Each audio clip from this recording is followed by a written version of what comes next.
नमस्कार दोस्तों, अभी हम यहाँ पर बात करते हैं सेकंड पार्ट के बारे में, जो भारत शासन अधिनियम रेगुलेटिंग एक्ट। जो यहाँ पर हम कंपनी के शासन के बारे में बात करते हैं कि कंपनी ने उस समय जो रेगुलेटिंग एक्ट लाई थी, मतलब जो कार्यकार करने के लिए जो एक्ट लेकर आई थी 1773 में, उसमें क्या क्या मतलब चेंजेस आए या क्या क्या उस समय पर हुआ वो 10 साल के अंतराल में।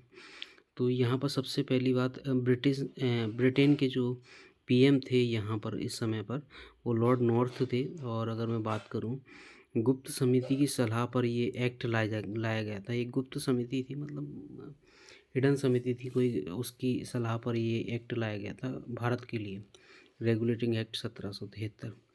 ब्रिटिश गवर्नमेंट द्वारा को शासन को पहली बार मान्यता मिली थी। मतलब ब्रिटिश ईस्ट इंडिया कंपनी के शासन को पहली बार जो ऑफिशियल मान्यता दी थी ना, वो रेगुलेटिंग एक्ट 1773 के तहत ही दी थी। अगर मैं बात करूँ 73 के तहत सुप्रीम कोर्ट की भी उस समय स्थापना हुई थी।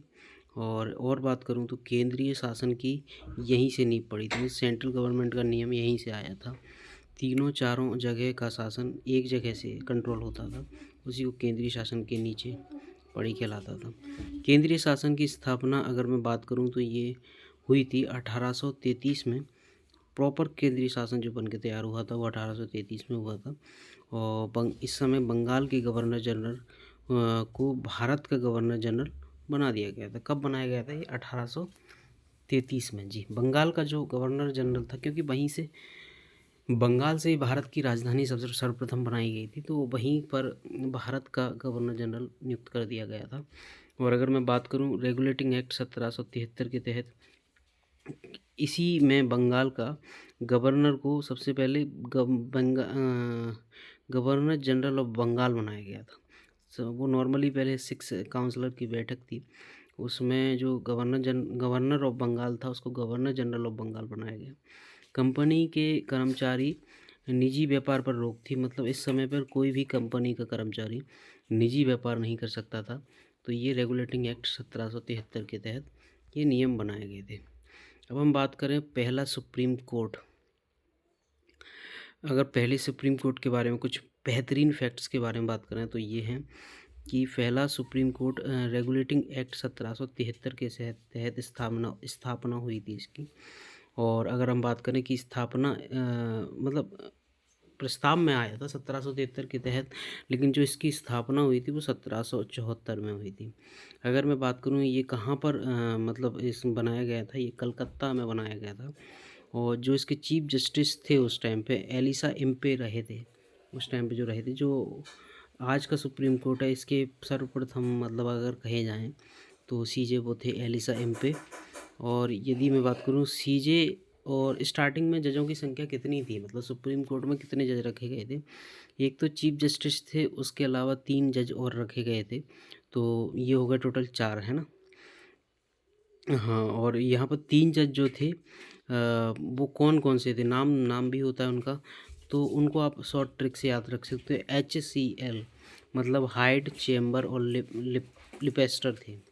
लिमेस्टर या लिपेस्टर ऐसे ही कुछ लिखा हुआ है यहाँ पर। फिर अगला जो एक्ट आया था वो पिट्स इंडिया एक्ट आया था 1784 के अंतर्गत आया था। और पिट्स इंडिया एक्ट के तहत कुछ और कार्य हुए थे जो हम यहाँ पर डिस्कस करते हैं। इस समय जो पीएम बन गया था ब्रिटेन का, वो बन गए थे लॉर्ड लॉर्ड पिट्स बन गए थे इस समय जो पीएम थे। और यहाँ पर हम बात करें शीर्षक जो था, शीर्षक की बात करें, भारत में ब्रिटिश अधिकारहीन क्षेत्र हो गए थे। मतलब ब्रिटिश के अधिकारहीन क्षेत्र उस टाइम पे हो गए थे। ब्रिटिश ईस्ट इंडिया कंपनी के व्यापारिक एवं राजनीतिक कार्यों को अलग कर दिया गया था। इस एक्ट के तहत क्या करा गया था, ब्रिटिश ईस्ट इंडिया कंपनी थी, उसके व्यापार करने और राजनीति करने के कार्यों को अलग अलग कर दिया गया था। और यहाँ पर मतलब दोनों में मैचिंग नहीं थी कुछ भी। और अगर मैं बात करूं यहाँ पर ही जो था 1784 के एक्ट के तहत ही कोर्ट ऑफ डायरेक्टर्स व्यापार के लिए मतलब डायरेक्टर्स नियुक्त करे गए थे। और बोर्ड ऑफ कंट्रोलर भी बनाया गया, राजनीति के लिए बोर्ड ऑफ कंट्रोलर बनाया गया था। और व्यापार के लिए डायरेक्टर ऑफ कंट्रोल व्यापार के लिए बनाया गया था। और अगर मैं बात करूँ बोर्ड ऑफ कंट्रोलर्स में क्या था, एक शासन बना करते थे और एक थे कानून बनाते थे जी। और ये कब हुआ था, ये जो मतलब डिवाइडेशन हुआ था 1853 में, इसे भी अलग कर दिया गया। मतलब ये रहे थे 1700 अपने 84 से स्टार्ट हुए थे, अपने 1853 तक ऐसे ही चलता रहा था। एक बोर्ड ऑफ डायरेक्टर शासन का आदेश चलाते थे और दूसरा बोर्ड ऑफ डायरेक्टर्स जो थे वो कानून व्यवस्था चलाते थे, इस टाइप से। ठीक है, नेक्स्ट डिस्कस करते हैं। Thank you so much.